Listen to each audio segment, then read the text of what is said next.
नमस्कार एवरीवन। नीति शास्त्र चैनल में आप सबका स्वागत है।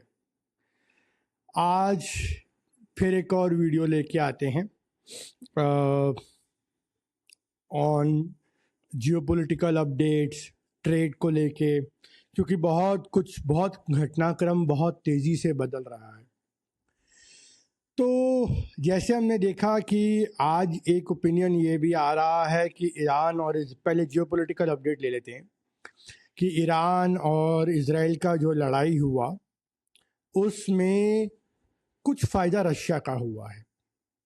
अनलाइक जो मेन स्ट्रीम मीडिया या वेस्टर्न प्लाइंट मीडिया आपको बताएगा वैसा तो नहीं, बट हाँ रशिया का फ़ायदा हुआ है, क्योंकि एक रशिया को अपने आर्म्स बेचने को मिल रहे हैं ईरान को, और दूसरा कि रशिया यूएस का digression and flowing arms towards Iran, towards Israel, backing Israel's defenses actually mean that Ukraine front से सारा असला डाइवर्ट होके ईरान इजराइल फ्रंट की तरफ जा रहा है, मिडिल ईस्ट में वॉर्स की तरफ जा रहा है। और अगर मिडिल ईस्ट में वॉर्स की तरफ जा रहा है देन हम इसको ये लेके चलते हैं कि यहाँ पे अब रशिया को फ़ायदा मिलेगा।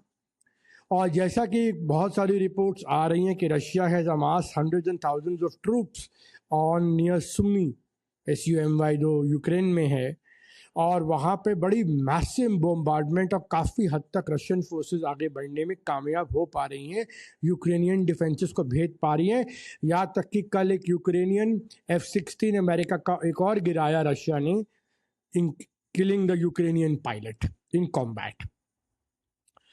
अब इस दौरान हमें ये भी पता लगता है कि डोनाल्ड ट्रंप कह रहे हैं कि भाई मैं तो नेगोशिएट नहीं करूंगा ईरान के साथ, ईरान हैज़ टू न्यूक्लियराइज। ऊपर से ईरान को ये भी धमकी दी जा रही है कि देखिए अगर तो आप लोग वो 400 किलो एनरिच यूरेनियम वापस नहीं करेंगे तो हम फिर मारेंगे। दूसरी जगह पे इंटेलिजेंस रिपोर्ट्स ये कहती हैं कि सारा न्यूक्लियर फिसाइल मटेरियल जो था वो फोर्डो पे नहीं था, वो अलग अलग साइट्स पे स्प्रेड था, और 2 ऐसी साइट थी जहाँ पे उन्होंने नहीं मारा, जिसके बारे में मैंने अपने पिछले वीडियो में आप लोगों से उस पर पूरा डिटेल में बात करी। अब इस दौरान धीरे धीरे जबकि यूक्रेन का मुद्दा चल रहा है, इजराइल ईरान का है, अब गाजा को लेके बातचीत हो रही है। सुनने में ये आ रहा है कि बेंजामिन नेतन्याहू अब वॉशिंगटन DC जा सकते हैं as early as next Monday. मतलब कहना नहीं चाहिए, बट लगता है शायद वाइट हाउस में उनको एक कमरा दे देना चाहिए। वो इतने फ्रीक्वेंट विजिटर बन चुके हैं, वहाँ के फ्रीक्वेंट विजिटर लिस्ट में नाम आना चाहिए, एंट्री की भी पास की भी जरूरत नहीं होनी चाहिए। जोक्स अपार्ट, अब वहाँ पे गाजा में ये लोग जो हैं सीज फायर करना चाहते हैं। Donald Trump is now putting pressure for cease fire. उसके बदले में ये अब्राहम अकॉर्ड्स चाहते हैं। अब गाजा सीज फायर का जो प्लान है उसमें जो रिपोर्ट हुआ है वो ये बताता है कि 3 अरब देश, जिसमें जॉर्डन होगा, जिसमें इजिप्ट होगा, एंड जिसमें I guess one more country है विच आई एम फॉरगेटिंग, अमीरात होगा, these 3 countries together will police the Gaza state, Gaza strip, and not Hamas. Number 1। Number 2 कि इंटरनेशनल एड और ह्यूमैनिटेरियन एड जो गाजा के refugees को है वो दी जाएगी। और तीसरी चीज़ ये है कि इसके बदले में in lieu of the cease fire जो हॉस्टेजेस रिलीज होंगे हमास पूरा करेगा। और चौथा एंड फाइनल कि अब्राहम अकॉर्ड साइन किए जाएंगे, एंड जितने भी अरब देश है जिन्होंने अभी तक रिकॉग्निशन नहीं दिया है, including Saudi Arabia and Syria, यहाँ तक कि सीरिया पे तो आते हैं, ये सारे जो हैं ये रिकॉग्नाइज करेंगे स्टेट ऑफ इजराइल को। अब इसमें बहुत इंटरेस्टिंग रोल आता है सीरिया का, जिनके राष्ट्रपति है अहमद अल शरा, जिनकी पृष्ठभूमि है कि वो पहले अलकायदा के मेंबर रहे हैं, वाइसिस के मेंबर रहे हैं, फिर वो HTS ऑर्गेनाइजेशन खोली, तुर्की का उनको आशीर्वाद मिला राष्ट्रपति अर्दोगान का, और उसके बाद उन्होंने जो है जाके एक ये फाउंडेशन के ये एक टेररिस्ट कम सेपरेटिस्ट ग्रुप, जो मर्जी आप बोलना चाहें, उन्होंने बनाई। And he was also part of at that time initial days में वो इराक वॉर में अमेरिकन के खिलाफ किलिंग में भी इन्वॉल्व थे।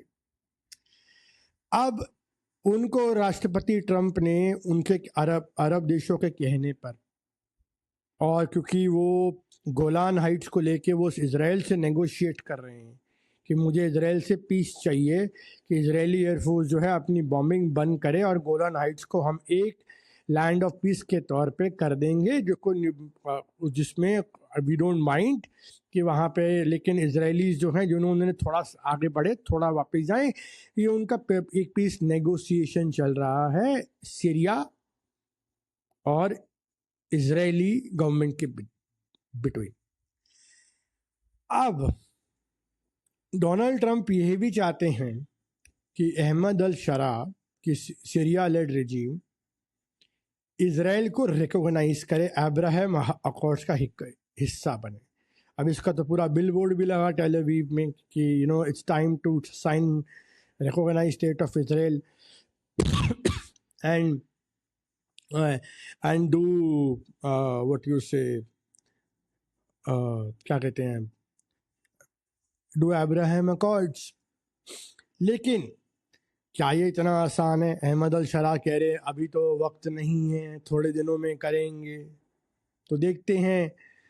उस दौरान अभी राष्ट्रपति ट्रंप ने कल एग्जीक्यूटिव ऑर्डर साइन किया है जहां पे वो अहमद अल शरा को और HTS को रिव्यू करा रहे हैं कि इनको बस एक टेरर टैग हटाया जाए, और सीरिया को बस सारे सैंक्शन ऑलरेडी हटा दिए गए हैं, तो सीरिया को स्विफ्ट की पाइपलाइन पे, वेस्टर्न सिस्टम पे दोबारा ऑन बोर्ड कर दिया गया है, और उनका सारा पैसा फ्रीज कर देगा बिकॉज ऑफ असाद रिजीम चली गई।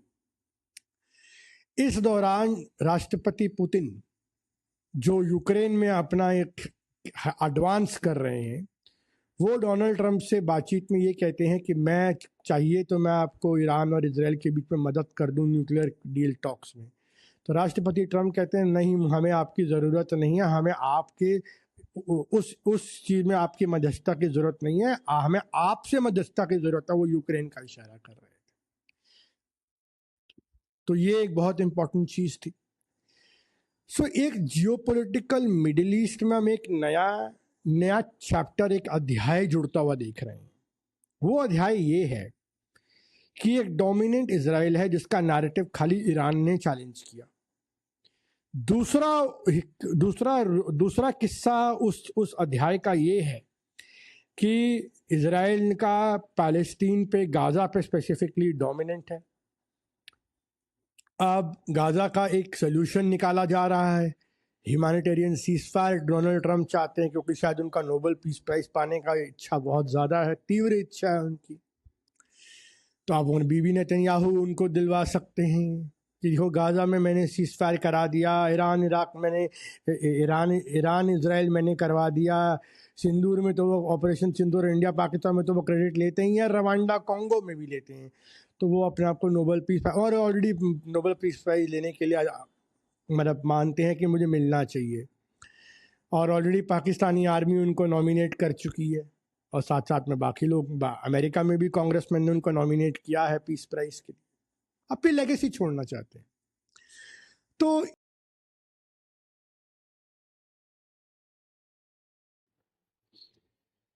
जैसे हमने देखा कि मिडिल ईस्ट में कुछ नए अध्याय अब लिखे जा रहे हैं, अब्राहम अकॉर्ड्स हो रहे हैं, सीज फायर्स हो रही हैं, नए फ्रंट्स खोले जा रहे हैं इजराइल ईरान, क्योंकि वो किस्सा अभी ख़त्म नहीं हुआ है, वो काफ़ी लंबा चलेगा, जो हम जहाँ तक थोड़ा सा समझ में आती है। तो अब आते हैं मूल मुद्दे पे।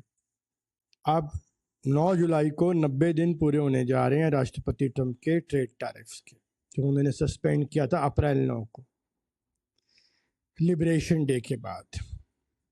अब वो कहते हैं कि मैं इसे एक्सटेंड नहीं करूंगा और मैं ट्रेड लेटर्स दूंगा. Dear mister Japan, you know, it was nice knowing you, it was nice trading with you, but here I, so and so, do hereby impose 30 to 35% tariffs on you, right?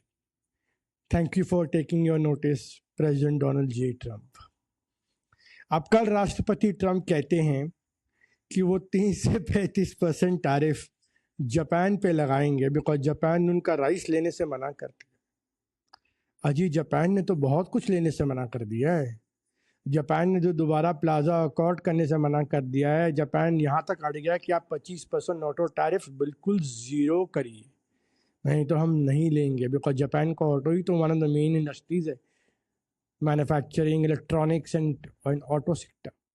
अगर वही Japan का मर गया तो Japan का बचेगा क्या?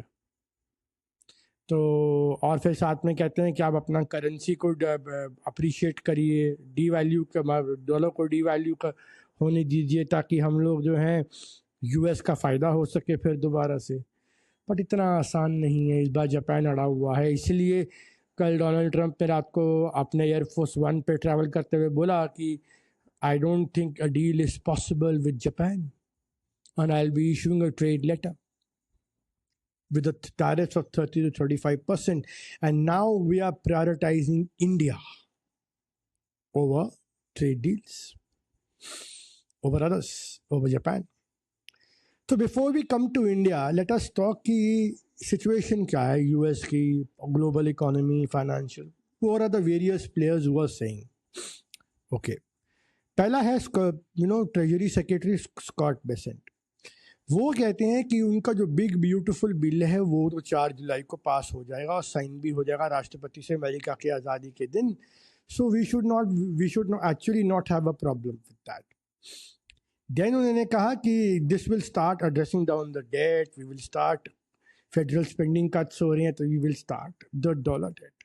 ये डॉलर डेट घटना चालू होगा.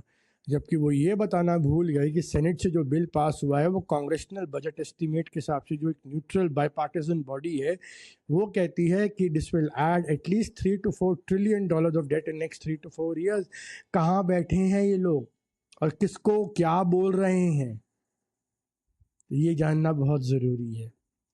फिर कहते हैं फेड जो है ना वो व्हील पे फ्रीज कर गया है. फेडरल रिजर्व को तो ये लोग बोल ही रहे हैं. डोनाल्ड ट्रंप तो जेरोम पावेल को मोरॉन तक बोल मारा है फेडरल रिजर्व को. ठीक है. एंड जैसे कि जो इन्फ्लेशन है वो टैरिफ का वो ट्रांजिटरी है, वो कोई परमानेंट नहीं है, वो स्पाइक होके निकल जाएगा एक आधे क्वार्टर में. तो फेड बिना मतलब के वरी कर रहा है, ये गलत कर रहा है. And there is going to be a flurry of trade deals in final week. Final week में हम घुस चुके हैं. 9 तारीख लास्ट है, आज 2 तारीख होगी, एक हफ्ता रह गया है. अगले हफ्ते इसी time will get to know the situations कि क्या हुआ, किस पे कितने टैरिफ लग रहे हैं, किस पे नहीं लग रहे. अच्छा, अब हम देखते हैं कि इसमें ग्लोबल कमेंट्री जो आई है वो केविन हेसेट की, जो director of US national economic council है, वो क्या बोल रहे हैं. वो कहते हैं कि हम जापान पे और ईयू पे और टैरिफ लगाएंगे अगर वहाँ पे डिजिटल टैरिफ्स रुके. Will see how it goes. और वो कह रहे हैं जुलाई 4 की अभी भी डेडलाइन है. कल यूएस का सेनेट ने इनका बिल पास कर दिया है. अब वो हाउस के पास रिकन्सिलिएशन के लिए जाएगा and finally we might have a final conclusion of signing of the bill. और उस बिल से बहुत लोगों की किलसी है, वो भी बात करेंगे आगे. तो कहते हैं कि मैं सपोर्ट करता हूं कोल को, natural gas, nuclear for AI power. Donald Trump ने तो कहा ना, big clean beautiful coal to fire AI data centers. Amazing. And he said there's no penalty for solar, it will be part of the grids. हाँ, ये बात सही है कि बिग ब्यूटीफुल बिल जो इनका पास हो रहा है वो अब उसमें जो कल सेनेट का जो वर्जन गया है उसमें से उन्होंने एक प्रोविजन डिलीट किया है जो सोलर, विंड, बैटरी और ईवी क्रेडिट्स के, सोलर, विंड और बैटरी के लिए, ऐसे प्रोजेक्ट्स के लिए, रिन्यूएबल एनर्जी प्रोजेक्ट के लिए टैक्स नहीं लगाता है। ये एक बहुत बड़ा ऑब्जेक्शन था जो एलोन मस्क ने भी लिया था। तो जैसे जैसे हम आगे बात करते जाएंगे तो अब हम पढ़ते जाएंगे कि एग्जैक्टली हो क्या रहा है, ठीक है। देन वो कहते हैं कि don't want solar to drive down prices during day time. We will have a marathon session on trade deals and absolutely restarting the talks with Canada because Canada ने पहले ट्रूडो की सरकार ने डिजिटल टैक्स लगाया था, इन्होंने Donald Trump ने धमकी दी, कार्ने ने डिजिटल टैक्स सस्पेंड किया और बातचीत चालू हो गई फिर दोबारा से। ओके, अब रे डालियो, अब एलोन मस्क क्या बोलते हैं ये भी बहुत ज़रूरी है क्योंकि इनका तो टग ऑफ वॉर चल रहा है। हालत ये आ चुकी है कि डोनाल्ड ट्रंप ने यहाँ तक बोला कि साउथ अफ्रीका से आए हैं, तो रिपोर्टर ने बोला कि क्या इनको भी डिपोर्ट किया जाएगा, तो बोलते हैं शायद, I can't say about it, but then he says कि what mister Elon Musk is doing is not good and it will probably hurt him even more if I want to. You know, there are so many contracts he has with the state, I can cancel it. मतलब अमेरिकी राष्ट्रपति, world के richest man and America one of the top most billionaires and innovators को deport करने की बात कर, deport करने का सजेशन भी सोच सकते हैं। आप सोच लीजिए बात कहाँ तक आ चुकी। लेकिन अब या ऑब्जेक्शन क्या है, पहले ये समझते हैं। पहले बिग ब्यूटीफुल बिल समझ लेते हैं, फिर धीरे धीरे हम ट्रेड पे भी आते हैं।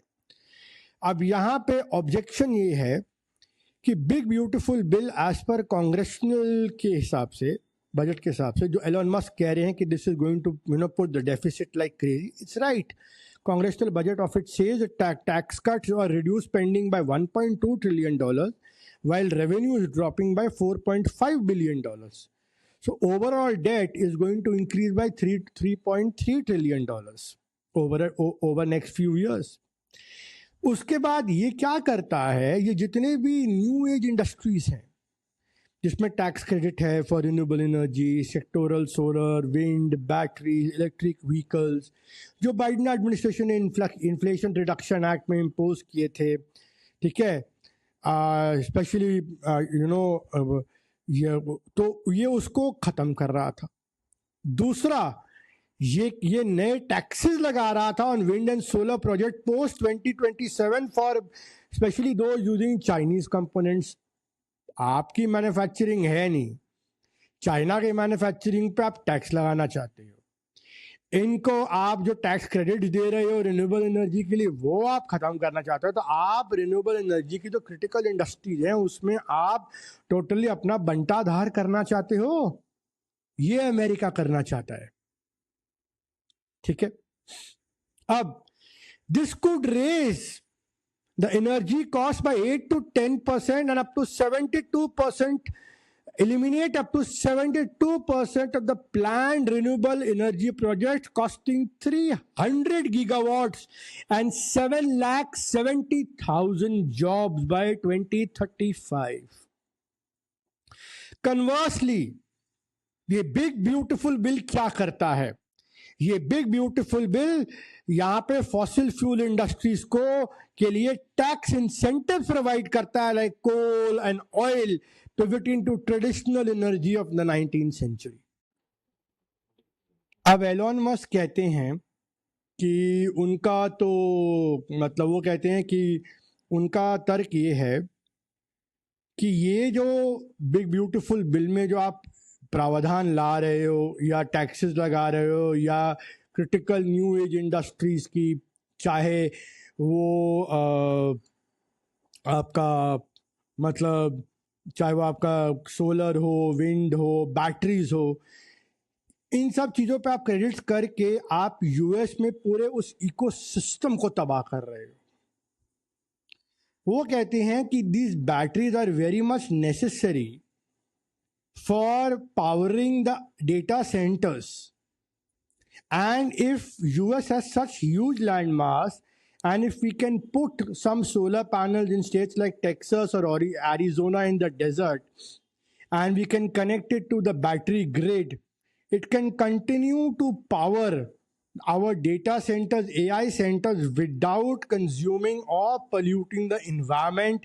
And Tesla itself is doing a lot of battery innovation. ये बैटरी का कॉन्सेप्ट इंडिया में भी बहुत सारी कंपनीज अपना रही हैं, ये चाइना में भी अपनाया जा रहा है. एंड हैरानी की बात यह है कि यूएस इन सारी न्यू एज इंडस्ट्री से पीछे जा रहा है. वो ये लेना ही नहीं चाहता है. वो कह रहा है कोल अच्छा है, वो कह रहा है कि ऑयल अच्छा है. लेकिन यहां दिक्कत यह आ जाती है कि 2030 तक अगर आप अनुमान लगाएं, China will have the ability to produce solar energy and storage infrastructure of batteries to match the entire electricity generation of the United States of America. In 2023, the global EV market, heat pumps and batteries, were 3 times bigger than the wind and solar. By 2035, they will be 8 times bigger. Battery storage is essential for data farms to run AI models and artificial general intelligence, ultimately running on those data centers.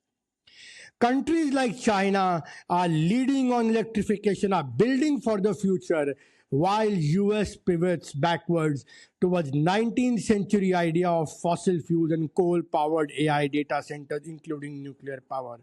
The United States of America is about to walk off the field, ceding a major economic lever of the 21st century to China in renewable energy.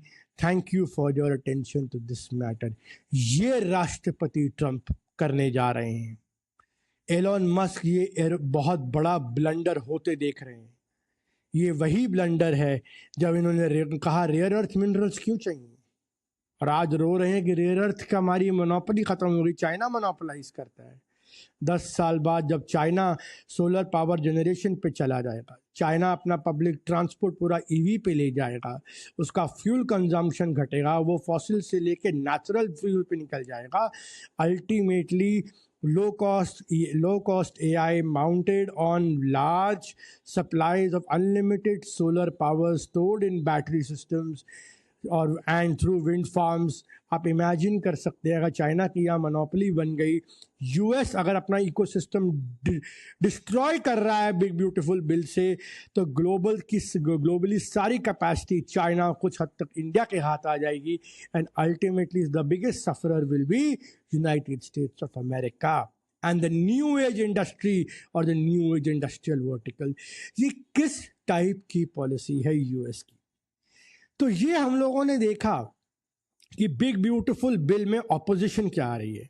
अभी इसमें और भी बहुत सारे प्रावधान थे कि 899 का प्रोविजन था, 900 कि भैया वॉल स्ट्रीट में यूएस सिक्योरिटीज़ पर अगर आप पैसा लगाते हो फॉरेन इन्वेस्टर्स तो उस पर टैक्स लगाया जाएगा. वॉल स्ट्रीट अनईजी थी तो अल्टीमेटली हाउस ने उसे किया. अब एलोन मस्क इस पे बिदक गए और उन्होंने ओपनली बोला कि इट इज़ इनसेन.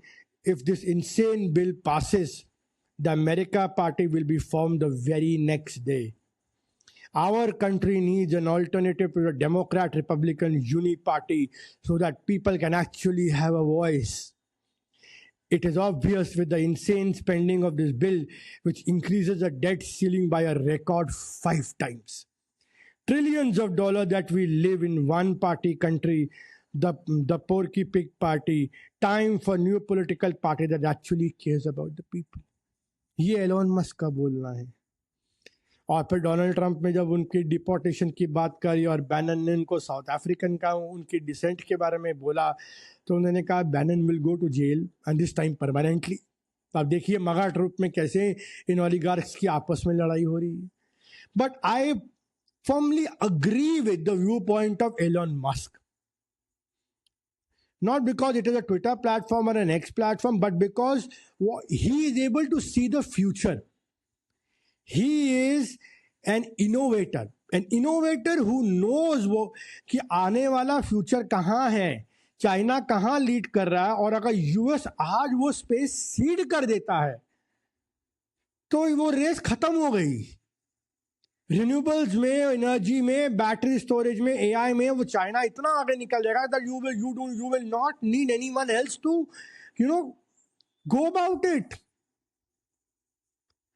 और इसमें ये तो यूएस का बिग ब्यूटीफुल बिल ये ऑलरेडी डेफिसिट को ऐड कर रहा है। मतलब $3.5 ट्रिलियन पूछा, $9 ट्रिलियन के आसपास का डेट इनका रिन्यूअल पे आ रहा है, जिसपे ये फेड को मोरॉन बोल रहे हैं कि Jerome Powell is not renewing.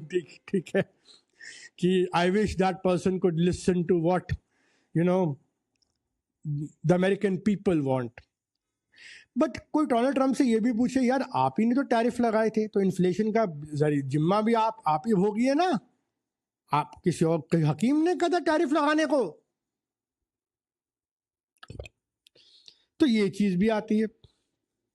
अब वो कह रहे हैं कि मैं इसको रिन्यू नहीं करूंगा, मैं नया फेड चेयर अपॉइंट कर दूंगा, मैं इसको रिप्लेस करूंगा, तो मार्केट उसको भी लेके जिट रही है। हाँ, और अगर अब डॉलर गिरना चालू हो रहा है, DXY भी गिर रहा है, बिकॉज अब DXY गिर रहा है तो people are putting money into emerging markets and other such places, Japan, India, China, जहां पे उनको रिटर्न ज्यादा मिलेगा।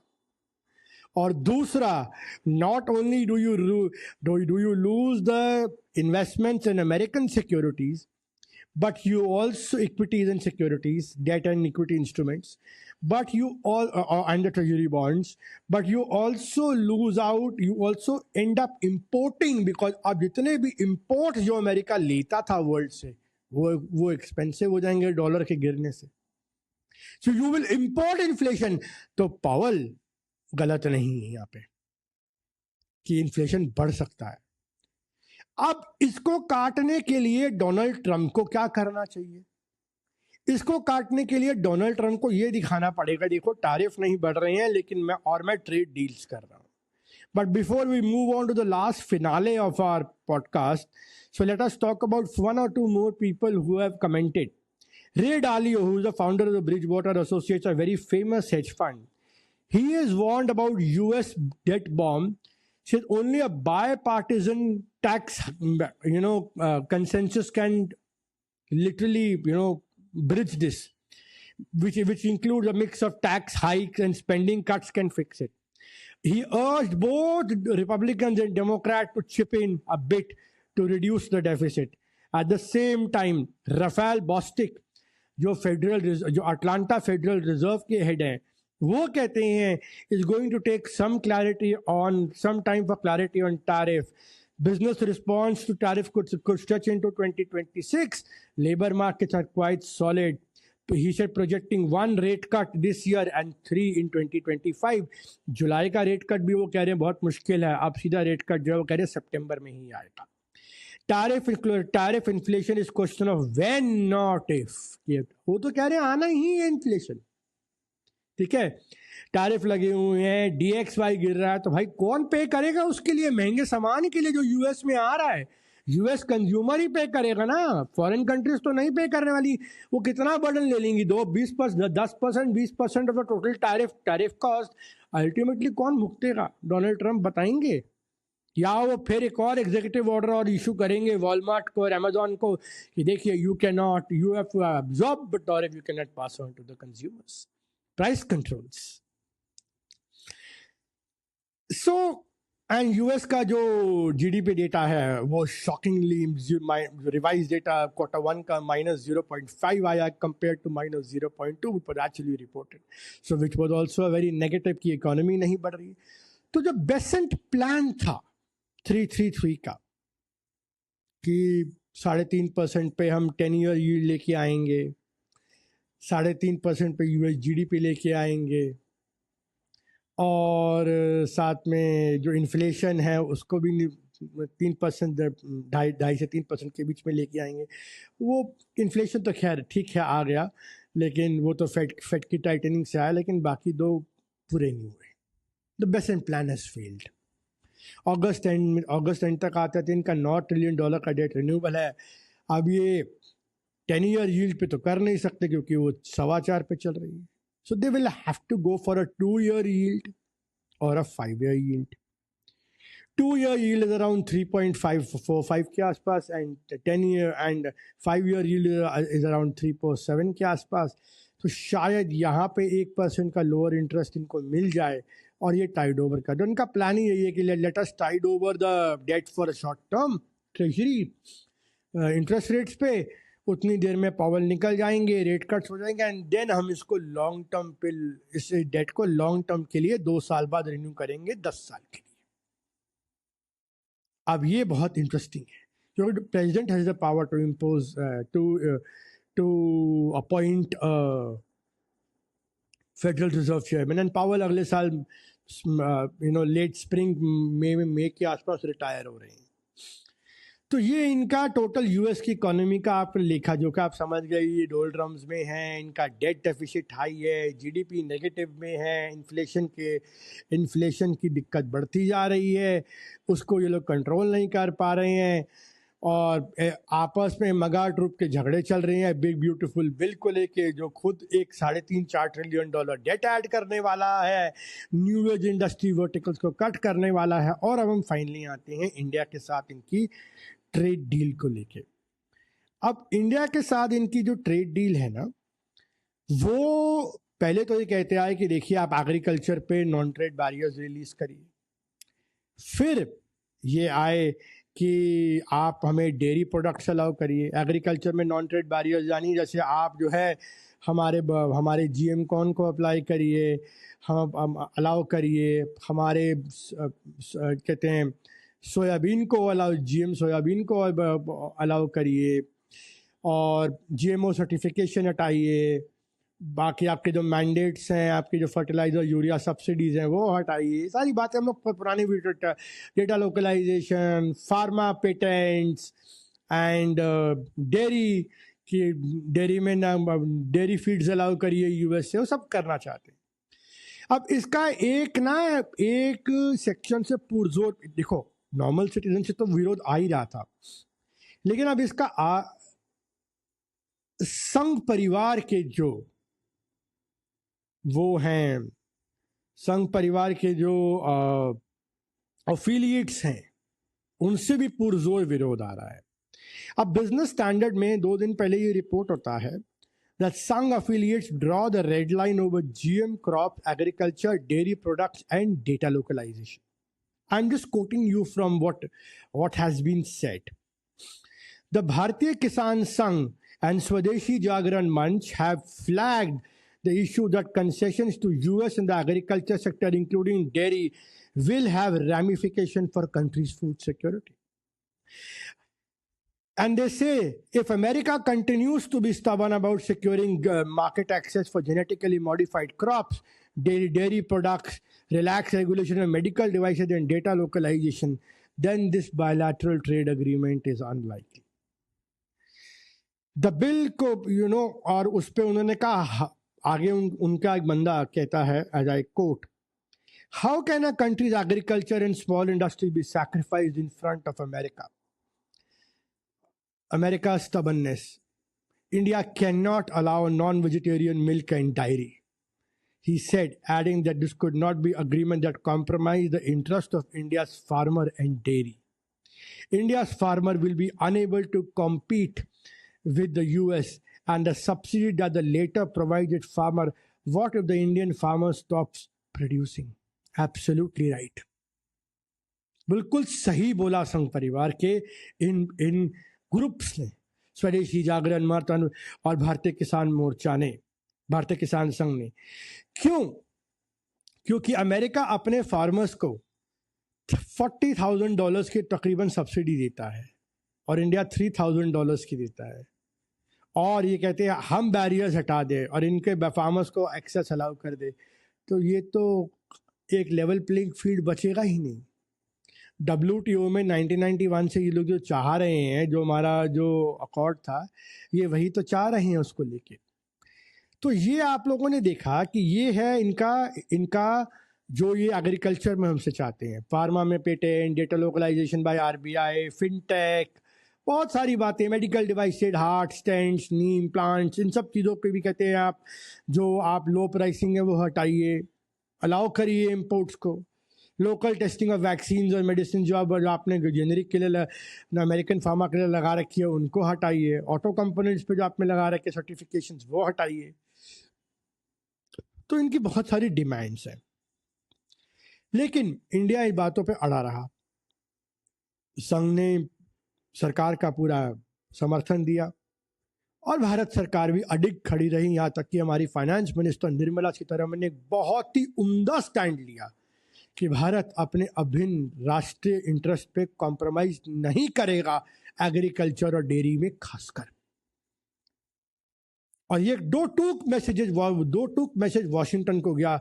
हमारे दो negotiating team already Washington DC में 26 तारीख से है और अपना स्टे एक्सटेंड करी और नेगोशिएशन हाई स्पीड पे चल रही हैं as we speak. Maybe next 48 hours or next 2-3 days we might have a final deal. अब आज फाइनेंशियल टाइम्स में एक आर्टिकल छपा है कि Donald Trump and company are not getting what they desire. They tried to push China hard, वो नहीं मिला। They tried to push UK Japan hard, उन्होंने मना कर दिया।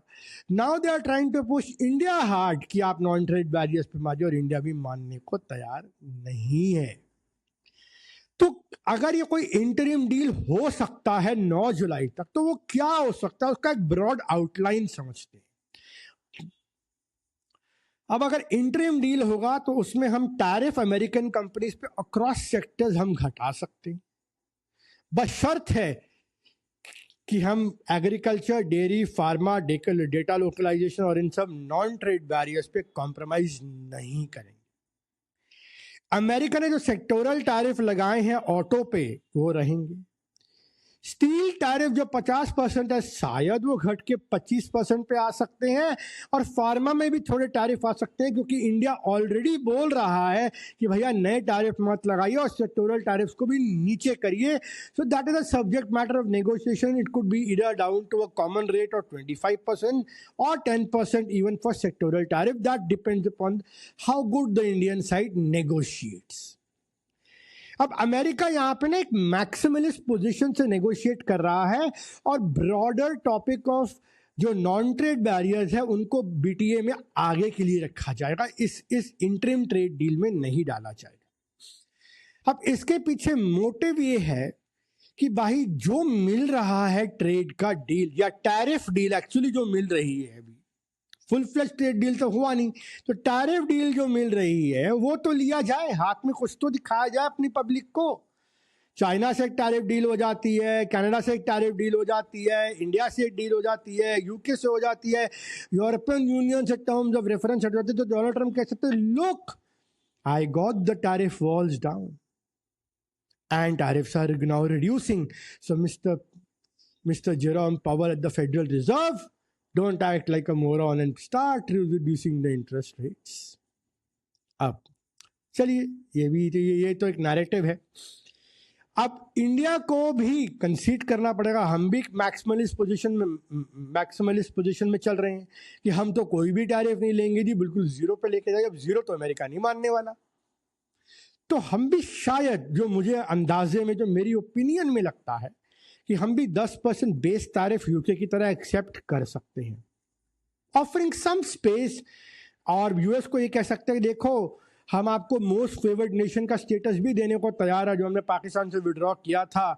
हम आपको लार्जर बीटीए में बायलैटरल ट्रेड एग्रीमेंट जो आगे जाके साइन होगा 6-8 महीने साल भर के अंदर अंदर, हम आपको उसमें मोस्ट फेवर्ड नेशन का भी दे सकते हैं। पर शर्त ये है कि आप हमारे नॉन ट्रेड बैरियर्स को, क्रिटिकल वर्टिकल्स को, अमेरिका के की जो डिमांड्स है वो ड्रॉप उन पे प्रेशराइज ना किया जाए हिंदुस्तान को। अब इंडिया इज ऑल्सो अब India could also offer deal sweetness. अब वो स्वीटनेस क्या हो सकते हैं?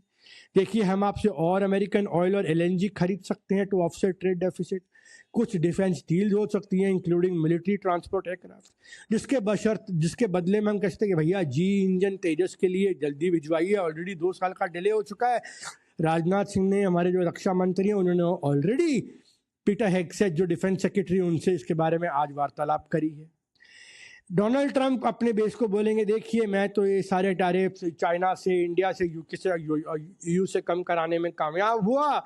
हाँ, these are deals are in work in progress, but I am getting more access to American businesses across the world, which is a fact. India gets to protect its sovereign trade verticals, क्योंकि non trade barriers पे कोई बातचीत नहीं होगी या कोई एक डिमरर होगा कि हाँ हम इस पे आगे फ्यूचर में नेगोशिएट करेंगे. ये थोड़ी टेंशन इंडिया और यूएस के बीच में ईज होंगी. अब ट्रंप नोस की मैक्सिमलिस्ट पोजीशन से तो चलने नहीं वाला है, तो आप दोनों साइड करेंगे मैक्सिमलिस्ट पोजीशंस पे और फिर अल्टीमेटली नेगोशिएट करके कॉमन ग्राउंड पे आ जाएंगी, जो हमें भी लगता है. डोनाल्ड ट्रंप को भी डील्स चाहिए, उनको अल्टीमेटली इंटरेस्ट रेट घटवाने हैं, उनको टैरिफ स्नैपबैक करेंगे तो जेरोम पावल फेड जो है रेट कट नहीं करेगा. तो ये भी उनके लिए एक टेढ़ी खीर बन चुका है. तो यूएस ने अब एक बहुत नैरो फोकस कर लिया है कि we want to secure the tariffs deal up and maybe non-trade barriers and other regulatory barriers can be looked apart in different tranches of part 2 or part 3 of these trade agreements. यही financial times ने भी cover किया, यही economist ने भी लिखा, यही और बहुत सारे ओपिनियन मेकर्स ने भी लिखा, और यही हम चीज़ कई दिनों से, कई हफ्तों से अपने चैनल पे और अपने ब्लॉग नीतिशास्त्र में बोलते आ रहे हैं कि अल्टीमेटली नॉन ट्रेड बैरियर्स पे बहुत सारी कंट्रीज एशिया में अग्री नहीं करेंगी. और Trump administration would be wisely advise कि आप अपना टैरिफ्स को लोअर करिए, बैरियर्स को लो करिए, फ्री ट्रेड करिए, थोड़ा ट्रेड डेफिसिट को ऑफसेट करिए, डील स्वीटनर्स लीजिए आईएमएफ की तरह, एलएनजी और oil deals, nuclear reactors America से, डिफेंस डील्स, यहाँ से आप उसको थोड़ा ऑफसेट करिए. आप इन चीज़ों को फोकस करिए रादर दैन गोइंग फॉर इधर going all in for nothing और फॉर नथिंग. ये पॉलिसी विद मी और अगेंस्ट मी, माई वे और द हाईवे ना अब चलती नहीं है. ये 90 के दशक वाला अमेरिका नहीं है.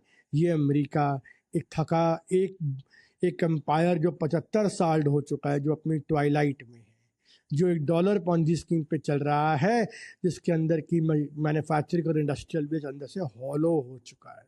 ये सच्चाई है. सो ये हमने ट्रेड डील्स के बारे में सुना कि इंडिया का ट्रेड डील क्या है, जापान के साथ हो नहीं रहा है, चाइना के साथ एक इनकी ओरल डील है, यूके के साथ डील इंप्लीमेंट हो चुकी है, ईयू के साथ अभी भी ट्रेड नेगोशिएट कर रहे हैं, और कनाडा के साथ तो इनकी बातचीत चली रही है. सो आने वाले दिनों में, और स्पेशली अगर आने वाले एक हफ्ते 10 दिन में बहुत कुछ होना बाकी है. But hopefully, I really hope wiser sense prevails on the Trump administration, and both India and America, who are democracies, mature democracies, who trade each other with so much of finesse, चाहे वो services में हो, चाहे वो technology में हो, चाहे वो डिफेंस में हो, चाहे वो एनर्जी में हो, we can do wonders by collaborating together. But if only America is serious and they don't double time us like they want to go to Pakistan or General Munir. That brings me to my final thing. At least Quad ने वो statement तो जारी करा Washington DC में, condemning the Pahalgam attack, though there is no reference to Pakistan, but terror का reference था. BRICS ने तो वो भी नहीं किया है. But given Trump administration's neutrality and its hyphenation of India and Pakistan, and it approaching Pakistan for crypto and other money laundering and other dirty works, I would say it will be foolhardy to trust the Americans. They are not your allies, they are not your friends, they are just trading partners. Treat them like one. Do not go on those pro forma readouts post these Quad meetings or BRICS meetings or these declarations, but rather go and judge them on actions on ground, what they are doing. And then you will see America playing a duplicit game with Pakistan. At the same time, China and Pakistan are also collaborating together to bypass India. ये भी report आई है कि they want to form another South Asian grouping excluding India. So we are running now. India is getting into a situation where we will have these diplomatic, foreign policy challenges to handle it. And in that, I would say we need to support our government because they are taking a national stance on trade, on agriculture, on pharma, on data localization, on data sovereignty. And I would like to laud Sangh Parivar for duly backing this government, giving them the strength along with the people of India to stand up to American bullying and say, no, we will not compromise on our sovereign critical verticals. So with that, I would love to conclude this podcast. I really hope आप लोगों को ये पसंद आया. हफ्ते 8 दिन में trade deal का भी पता चल जाएगा हम लोगों को, टैरिफ्स का पता चल जाएगा, ब्रिक्स समिट आ रही है, so much is happening. So will come back with another geopolitical round up on Nitish Shastra channel once again. Thank you once again, thank you all for joining us. I really hope आपको आज का ये video पसंद आया हो. Do like and share your video with your family and friends, and do subscribe to my channel Nitish Shastra for more such updates. Thank you very much once again. Namaskar.